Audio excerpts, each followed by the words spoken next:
Imagine a life where stress fades, peace settles in, and you finally feel free to be yourself. No more chasing, no more noise. What if the secret isn't about adding more to your plate, but quietly letting go of what's weighing you down? In a world obsessed with more success, more likes, more control, it's easy to lose yourself. But today, we're flipping the script. Inspired by the timeless wisdom of Stoicism, this video uncovers 10 things you can silently eliminate to transform your life. From shaking off others' opinions to cutting toxic ties and silencing the digital chaos, these aren't loud fixes. They're subtle shifts that hit deep. Picture this: a calmer mind, stronger self-respect, and a path that's truly yours. You don't need grand gestures or permission, just a few brave, quiet choices. Stick with us, because by the end, you'll have a roadmap to ditch what's holding you back and embrace what really matters. Ready to lighten your load and find your strength?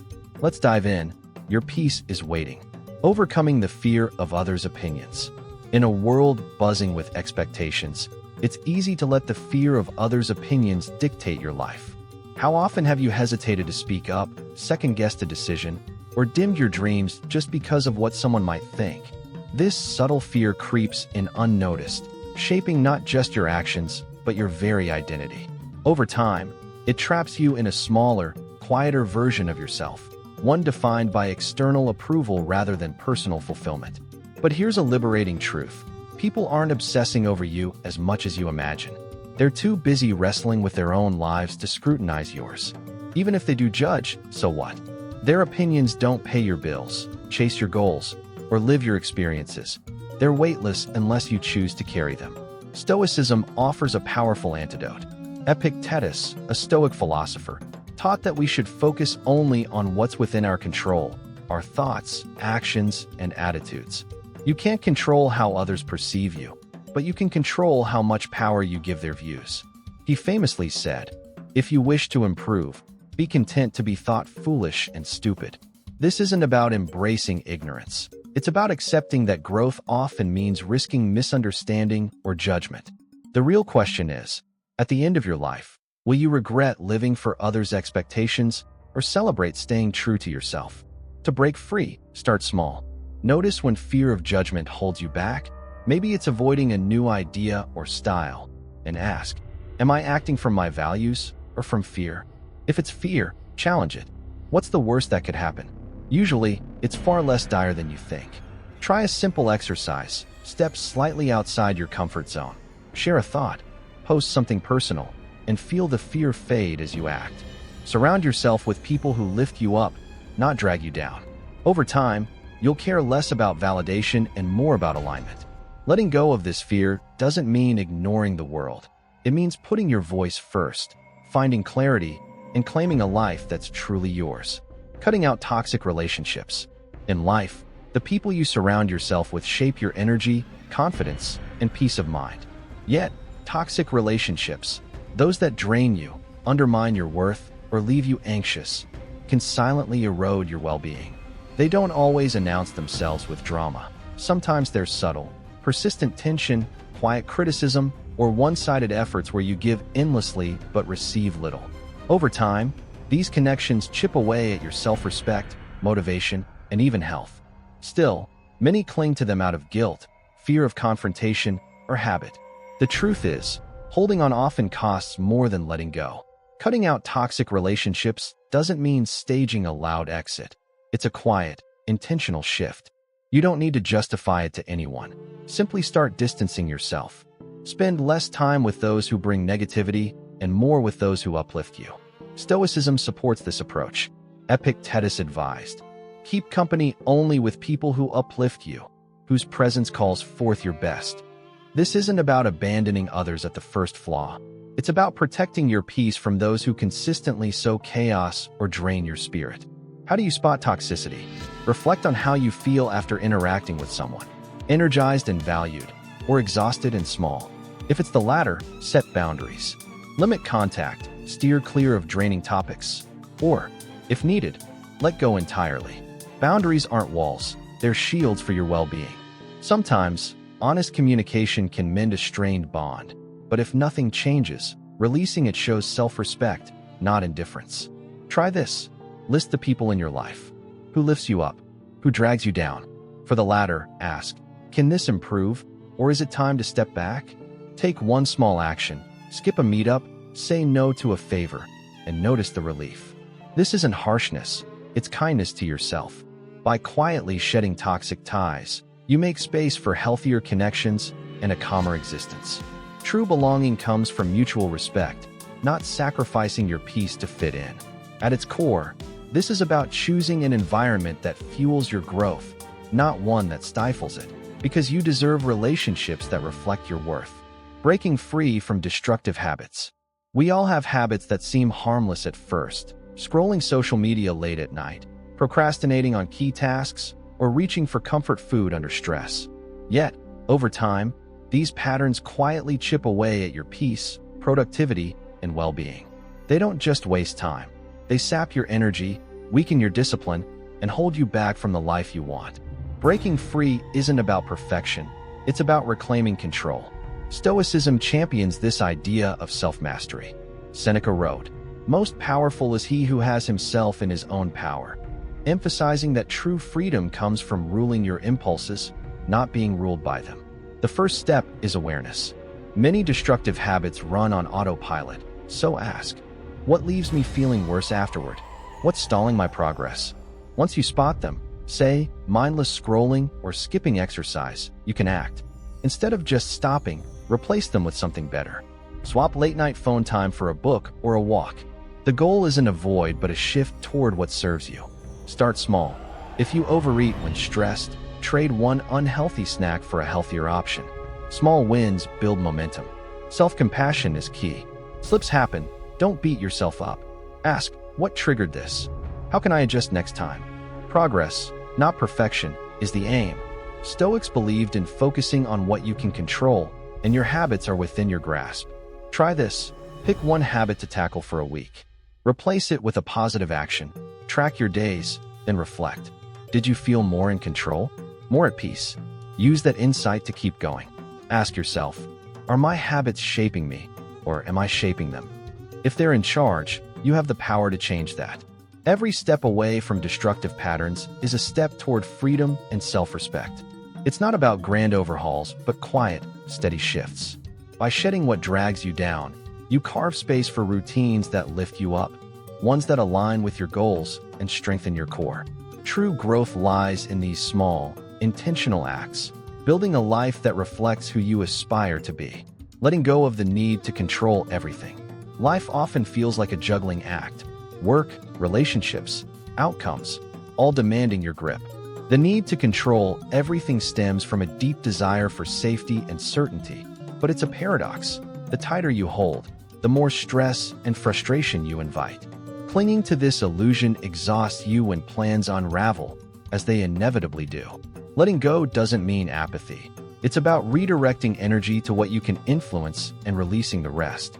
Stoicism nails this. Epictetus said, "Some things are up to us, and some are not," urging focus on your thoughts, actions, and responses, not external chaos. Picture this. You're late for a meeting, stuck in traffic. You can't move the cars, but you can choose your reaction, fume and honk, or breathe and adapt. The outcome's the same, but your peace hinges on that choice. Letting go starts with accepting uncertainty as part of life. No amount of worry bends the unpredictable to your will. Instead, detach from outcomes. Do your best, then release the need for a specific result. If you're pitching an idea, focus on preparation, not obsession over applause. Practice this. When stress hits, pause and ask, can I control this? If yes, act. If no, remind yourself, I can't change it, but I can choose my response. Over time, this rewires your mind to stay calm amid chaos. Mindfulness helps too. Focus on your breath for a minute to anchor yourself in the present, easing the urge to micromanage. Start small.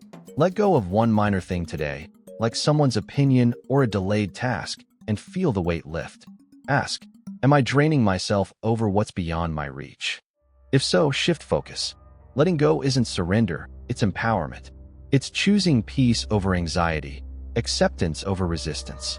Life will always throw curveballs, but by mastering what you can, your mindset and actions. You reclaim energy lost to futile struggles. In that release, you find clarity, strength, and a quiet resilience to face whatever comes. Freedom isn't controlling the world, it's controlling how you meet it. Releasing unrealistic expectations. Unrealistic expectations are silent thieves, creating a chasm between what you hope for and what life delivers. Whether it's expecting instant success, flawless behavior from others, or a setback-free path, these ideals breed disappointment and stress. You might feel let down when a friend doesn't meet your standards or frustrated when progress stalls. The issue isn't having goals, it's clinging too tightly to rigid outcomes in an unpredictable world. Stoicism offers wisdom here. Marcus Aurelius wrote, "You have power over your mind, not outside events. Realize this, and you will find strength." Releasing expectations isn't giving up, it's embracing reality with flexibility. Perfectionism often fuels this trap. You might demand flawless performance from yourself, leaving no room for error, but perfection is a myth, a moving target that keeps you feeling inadequate. Similarly, expecting others to always align with your ideals ignores their humanity. People are flawed, just like you, navigating their own struggles. Instead of resentment, try acceptance. This doesn't excuse harm, it frees you from futile frustration. Start by spotting where expectations run high. Are you chasing instant results in a slow process? Holding others to impossible bars? Ask, is this realistic or is it stressing me out? Then shift to flexibility. Prepare for varied outcomes, not just the perfect one. For example, if you're learning a skill, focus on effort, not overnight mastery. Reframe setbacks as growth, not failure. Try this. Pinpoint a frustration tied to an expectation, like a delayed goal. Take a breath and adjust. I can't force this, but I can control my response. Aim for progress, not perfection. Gratitude helps too. List 3 things going right to balance your view. Ask, are my expectations making me miserable? If yes, let them soften. You can still dream big while staying grounded. Releasing unrealistic expectations doesn't lower your standards, it lifts your peace. It's about flowing with life, not fighting it. By letting go, you trade disappointment for resilience, opening space for joy in the journey, not just the destination. Life won't always match your script, but you can adapt, grow, and find calm amidst the mess. Letting go of the need to always be right. The urge to always be right can feel like a noble pursuit of truth, but often it's just ego flexing its muscles. How many times have you dug in during an argument, unable to let go, even when it strained a relationship or stole your peace? This need turns discussions into battlegrounds, draining your energy and clouding what matters, connection and calm. Winning might feel good briefly, but the cost is steep: tension, resentment, and a hollow victory. Letting go doesn't mean abandoning your beliefs. It's about choosing when to stand firm and when to prioritize harmony over pride. Stoicism offers clarity here. Epictetus said, "It is impossible for a man to learn what he thinks he already knows." True wisdom lies in humility, listening, learning, and admitting you might be wrong. Releasing this need opens you to growth and deeper understanding. Think about it.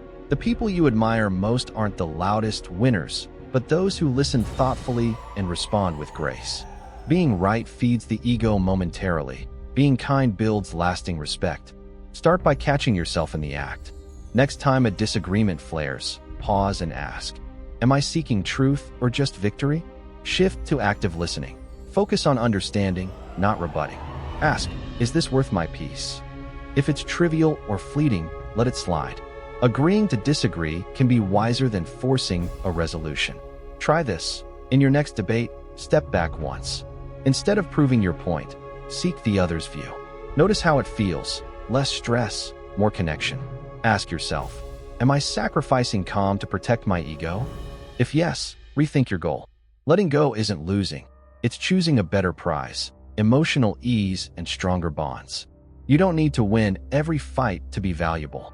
Over time, this shift frees you from the exhausting cycle of self-defense, letting you focus on what lasts: growth, respect, and genuine ties.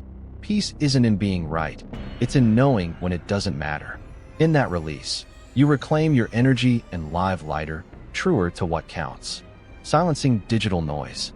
In today's connected world, digital noise is relentless. Notifications, messages, and updates bombard you, tugging your attention from what truly matters.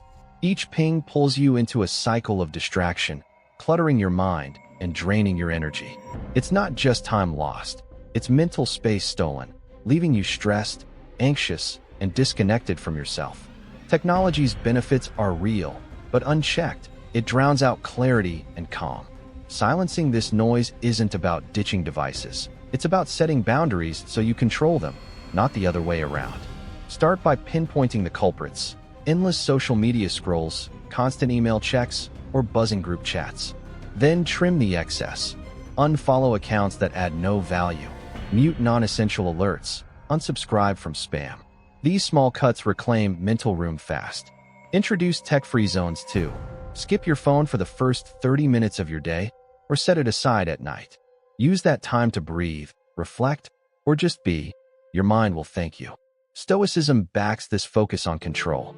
Marcus Aurelius wrote, "You have power over your mind, not outside events." In the digital age, that means guarding your attention like gold. Try this. Set specific times to check your phone, say, twice a day, instead of reacting to every beep. Use Do Not Disturb or app limits to stay on track. Notice how focus sharpens when you're not yanked around by alerts. Ask, am I using tech or is it using me?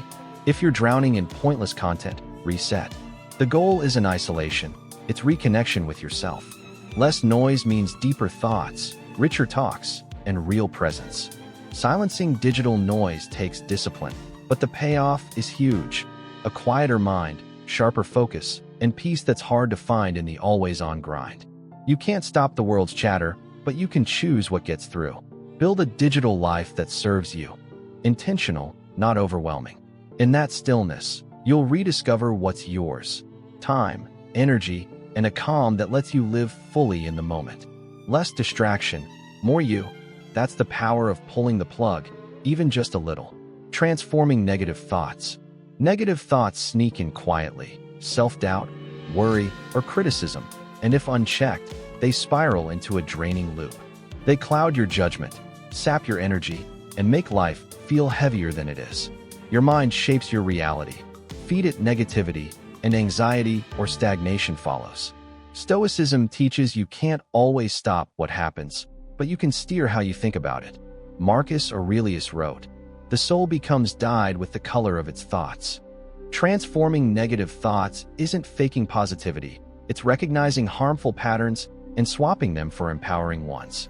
Awareness is step one. Negative self-talk often runs on autopilot, so tune in. When you catch a thought like, "I'm not good enough," don't judge, just notice. Ask, is this helping or hurting me? That pause breaks its grip. Next, reframe it.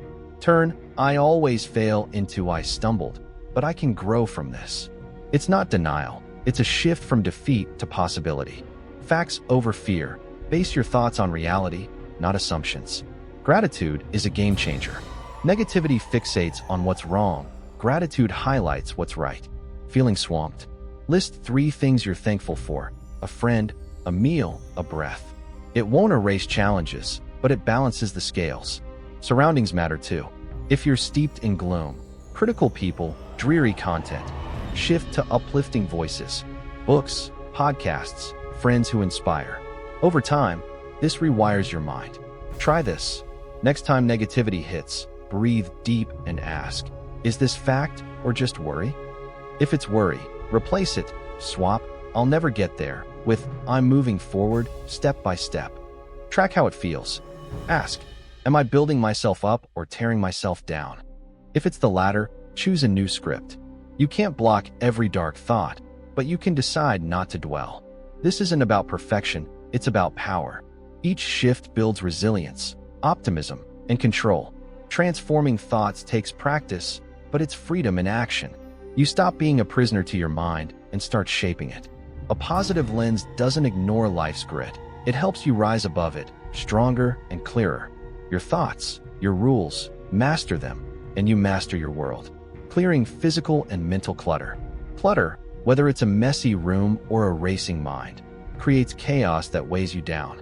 A desk piled with papers or a head full of unresolved worries drains your energy, blurs your focus, and stifles peace. Physical clutter bombards your senses, subtly raising stress as your brain processes the mess. Mental clutter, lingering tasks, unchecked emotions, keeps you trapped in overload. Clearing both isn't about perfection. It's about carving out space for clarity and calm. The Stoics, like Seneca, urge simplicity, saying, "It is not that we have a short time to live, but that we waste a lot of it." Less noise, more purpose. Start with the physical. Pick one spot, your desk, a drawer, and declutter it. Ask, does this serve me or just take up space? If it doesn't lift you, let it go. As you clear, you'll feel a mental shift too, lighter, freer. It's not just tidying, it's crafting a space that supports you. Now, tackle the mental. Journaling works wonders. Spill your thoughts, worries, and to-dos onto paper. It's like offloading a heavy bag. Your mind doesn't have to carry it all. Spot what's actionable and let the rest fade. Prioritize to cut mental noise. List your top 3 daily tasks. Focus there, not everywhere. Scattering energy breeds overwhelm. Narrowing it brings control. Try this. Declutter a small area today, say a shelf. Then spend 5 minutes jotting down what's cluttering your head. Notice the calm that follows. Ask, am I holding on to stuff, physical or mental, that I don't need? If yes, release it. This isn't about stripping everything away. It's about keeping what matters. Clearing clutter simplifies life. A tidy space sharpens your focus. A quieter mind boosts your peace. You don't need a grand purge, just steady, quiet steps. Each item or thought you shed lightens the load, making room for what truly counts: intention, growth, and serenity. Life feels less frantic when you're not buried in excess. In that simplicity, you'll find freedom, a calm that steadies you for whatever's next. Less stuff, less stress, more you. Escaping unnecessary comparisons. In a world where social media flaunts everyone's highlight reels, new jobs, perfect relationships, exotic trips, it's easy to feel your life doesn't measure up. You see someone's curated success, and suddenly your own journey feels small, unworthy. This comparison trap steals joy and self-worth, locking you in a cycle of doubt based on half-truths. You're pitting your full, messy reality against someone else's polished facade, an unfair fight that leaves you hollow. Escaping it is key to reclaiming peace. The Stoics had it right. Seneca said, "As long as you live, keep learning how to live." Compare yourself only to your past self, not others. Shift your lens inward. Ask, am I living my values? Success isn't about outshining someone else. It's about your growth, your terms. Gratitude helps break the spell. When envy creeps in, list 3 things you appreciate: a friend, a meal, a quiet moment. It pulls you back to what's real, not what's missing. Limit triggers too. Unfollow accounts that spark inadequacy. Fill your time with what fuels you, not what fuels comparison. Try this. Next time you catch yourself sizing up your life against another's, pause. Reflect. What's one step I've taken that I'm proud of? It redirects you to your path, not theirs. Ask, am I chasing my goals or someone else's highlight reel? If it's the latter, reset. Everyone's road twists differently. What dazzles for them might not fit you. Your worth isn't a race. It's a personal climb. Escaping comparisons doesn't mean ignoring others' wins. It means celebrating your own. Letting go frees you from stress that's not yours to carry. You stop peering over fences and start tending your own garden. Progress isn't louder or flashier than someone else's. It's yours, quiet and steady. In that shift, you'll find contentment, not in outpacing others, but in honoring your unique stride. Life's too short to measure against shadows. Focus on your steps, your growth, and watch peace bloom where envy once grew. You're not behind. You're just on your own track. Conclusion. Life often tricks us into thinking more is better, more success, more stuff, more noise. But what if the key to a richer existence isn't adding, but subtracting? Quietly letting go of what no longer serves you. Fear of judgment, toxic ties, bad habits, or the urge to control frees up space for clarity, peace, and purpose. This isn't about loud overhauls or seeking applause. It's about small, intentional choices that spark deep change. Inspired by Stoicism, These shifts strip away the clutter, mental, emotional, physical, that holds you back, paving the way for a life of freedom and self-respect. Marcus Aurelius nailed it. You have power over your mind, not outside events. Realize this, and you will find strength. Transformation isn't about bending the world. It's about mastering your response to it. Letting go takes guts, courage to distance yourself from draining people, discipline to ditch destructive patterns, awareness to release unrealistic hopes. But each quiet step pulls you closer to what matters. You don't need to shout your progress or justify it. This is your journey, your pace. Start small. Ask, what's one thing I can drop today? Maybe it's a nagging thought, a time-sucking habit, or a comparison that dims your shine. No grand gestures, just a steady choice to lighten your load. Every release builds momentum, crafting a life that reflects who you are, not who others expect you to be. The reward? A mind less cluttered, a heart less burdened, and a path aligned with your values. This isn't a race or a show, it's a quiet revolution. True power lies in these silent moments when you choose yourself over chaos. You don't need permission to shed what drags you down. Begin today, one change, one breath, one less weight. Watch how it ripples. Less stress, more presence, more you. Life doesn't need to be louder to be fuller. In letting go, you'll find what stays: peace, connection, and a strength that's yours alone. Keep growing, keep releasing, and build a life that's truly, quietly yours.